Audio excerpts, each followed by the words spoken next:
The Gift of Time, a Mother's Day Story. It was a warm Sunday morning in May. The sky outside was painted a soft blue. Birds chirped happily in the trees, and the scent of blooming jasmine floated through the open windows of the Rivera home. Inside, little Ella Rivera tiptoed around the living room, her 7-year-old hands full of colored paper, crayons, and a few wilted flowers she had picked from the garden. Today was Mother's Day, and Ella had a plan. Her father, Carlos, peeked into the room with a smile, his hands dusted with flour. "How's the secret project going, mi amor?" he whispered. Ella giggled and nodded. "I'm almost done." "Shh, don't tell Mama," Carlos winked. "Your secret's safe with me." Back in the kitchen, he returned to making pancakes, his wife Maria's favorite. It was a Mother's Day tradition. While he cooked, he thought about everything Maria did for their family. From working long hours as a nurse to helping Ella with homework to taking care of her aging parents, Maria always gave her best. And today, they wanted to give something back. Ella, meanwhile, sat cross-legged on the floor, carefully gluing her card together. On the front, she had drawn a big pink heart with the words, "Best Mama Ever." Inside, she wrote in wobbly handwriting, "Dear Mama, thank you for hugging me when I cry, for fixing my boo-boos, and for making the best spaghetti in the world. I love you forever. Happy Mother's Day. Love, Ella." She placed the card beside a small plate of cookies she had made, with a little help from her dad, and gently laid the flowers on top. Though they were slightly droopy, to Ella, they were perfect. Upstairs, Maria stirred in bed. She smelled something sweet. Was that vanilla and strawberries? And pancakes? She smiled. She already knew what day it was, but she stayed in bed, letting the excitement build. Every year, her daughter and husband tried to surprise her, and every year she let them. Soon there was a soft knock on the door. "Mama, can we come in?" Maria sat up and brushed her hair back. "Of course, sweetie." The door opened, and in came Ella holding her handmade card and plate of cookies, followed by Carlos with a breakfast tray full of warm pancakes, fruit, and tea. "Happy Mother's Day," they shouted in unison. Maria laughed and opened her arms wide. Ella climbed into the bed and hugged her tightly. "Thank you, my loves," she whispered, her eyes shining. "This is the best way to wake up." Carlos kissed her forehead. "You deserve a day of peace, pampering, and pancakes." After breakfast, Maria read the card carefully, each word warming her heart. The cookies were a little burnt on one side, and the flowers were a bit bent, but to her they were treasures more precious than diamonds. "Let's go outside," Ella said. "We have more surprises." The family stepped into the backyard where Ella had set up a small picnic blanket with a book, a sun hat, and a bottle of lemonade. "Today Mama is the queen," she announced. "You don't have to do anything but relax." Maria laughed. "Oh, I like this plan." They spent the morning under the shade of a big tree, reading stories, sipping lemonade, and listening to music. For a few hours, time seemed to slow down. No phones, no work, no chores, just the three of them and the warm sunshine. Later, while Carlos and Ella prepared lunch, Maria sat quietly on the porch swing, her heart full. It wasn't the food or the flowers that touched her most. It was the time, the gift of undivided attention. In a world that was always rushing, this moment of stillness felt like the most beautiful gift she could receive. After lunch, Maria asked for one thing. "Let's visit my mom today. She'd love to see us." So they packed up a few snacks and drove across town to Grandma Rosa's house. At 72, Rosa still had the same sparkle in her eyes, and the same warm smile that had raised 5 children. When she saw Maria at the door, she opened her arms wide. "Mija, feliz Dia de las Madres." They hugged tightly, and Maria felt like a little girl again. Inside, the 3 generations sat together, sharing stories, eating homemade empanadas, and laughing about old family memories. Ella gave her grandma a drawing of a flower and a big hug. As the sun began to set, Maria looked around the table.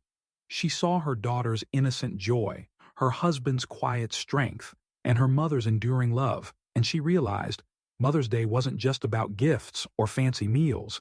It was about connection, gratitude, and the invisible threads that tie generations together. On the way home, Ella fell asleep in the back seat, clutching her stuffed bunny. Carlos reached over and took Maria's hand.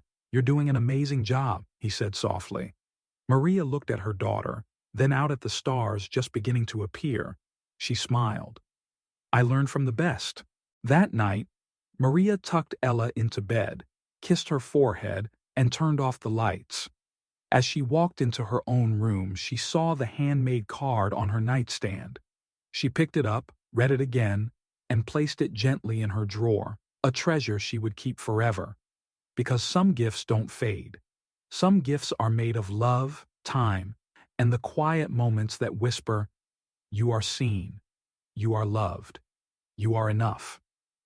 The next morning, Maria woke up early, even though it was her day off. The sun peeked through the curtains, painting her room with golden light. Carlos and Ella were still asleep, but Maria's heart was wide awake, still warmed by the love from yesterday.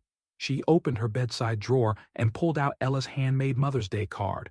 Running her fingers over the scribbled words and the misshapen pink heart, she smiled to herself. Maria walked quietly to the kitchen and put on a pot of tea. As she waited, her eyes wandered to a framed photograph on the counter. It was a black and white picture of her and her mother, Rosa, when Maria was just 5 years old. Her mother's arm was wrapped tightly around her, and they were both laughing. "I miss those days," Maria whispered. She sat at the table, tea in hand, and let her memories drift back. She remembered how hard her mother worked, raising 5 children almost alone after her father died. Rosa had never once complained. She was a woman of strength, faith, and quiet sacrifice. The kind of mother who made everything look easy, even when it wasn't.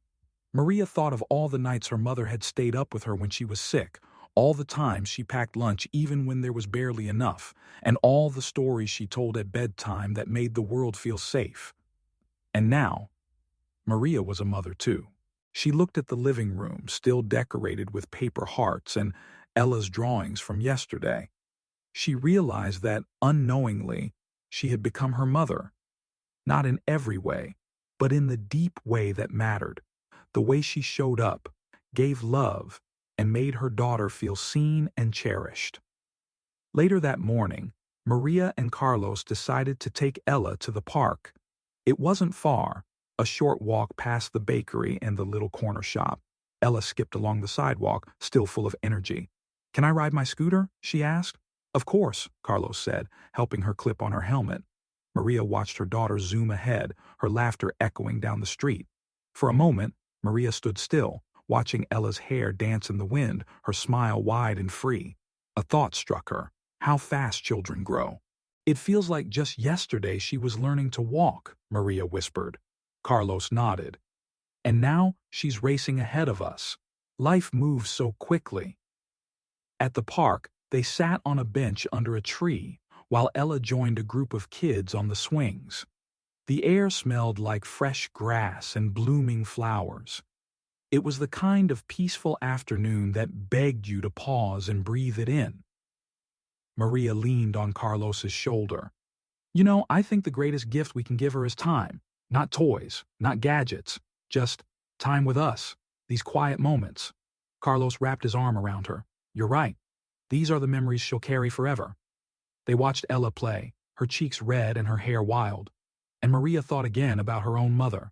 Rosa had never had money to buy toys or trips, but she had given her children something much richer, her presence. That night after dinner, Maria decided to call her mom again. "Hola, Mama," she said as soon as Rosa picked up. "Mija, what a surprise. Everything okay?" "Yes, everything's perfect. I just wanted to hear your voice." Rosa laughed. "Still feeling the love from yesterday?" Maria smiled. "Yes. And I just wanted to say thank you again. Not just for the food or the hugs or the stories, for everything. For being the kind of mother who taught me how to be one." There was silence on the other end for a moment. Then Rosa said softly, "You were always watching, weren't you? I was, Maria whispered, and now Ella's watching me. You're doing beautifully, Rosa said. I see it every time you hold her, every time she runs to you. Maria's heart swelled. After they hung up, she returned to the living room. Ella was on the couch with a book, her feet curled beneath her. Can I sleep in your bed tonight, Mama? She asked. Maria smiled. Of course. That night, Ella nestled between Maria and Carlos. She was asleep within minutes, her small hand resting on Maria's chest. Maria didn't sleep right away. She lay there, listening to the rhythm of her daughter's breath, her heartbeat in sync. She realized that motherhood was made of these moments, the quiet ones, the unnoticed ones, the late-night lullabies, the morning kisses, the scraped knees, the endless questions, the silly songs, the thousand little ways you say I love you without words. She thought about the future. One day, Ella would be grown. She would move out, fall in love, chase dreams, face heartbreak, build her own family. And when that time came, Maria hoped that Ella would remember not just the pancakes or presents, but the way her mother always had time for her, the way she made home feel like the safest place in the world. The next morning, Maria wrote something in her journal, a message to her future self, to remind her of this time, this feeling. You don't need to be a perfect mom, just a present one. That's what love looks like to a child. That's what she'll remember. And as Maria closed the journal, she whispered a prayer of thanks for her mother, for her daughter, and for the quiet, beautiful gift of being in between.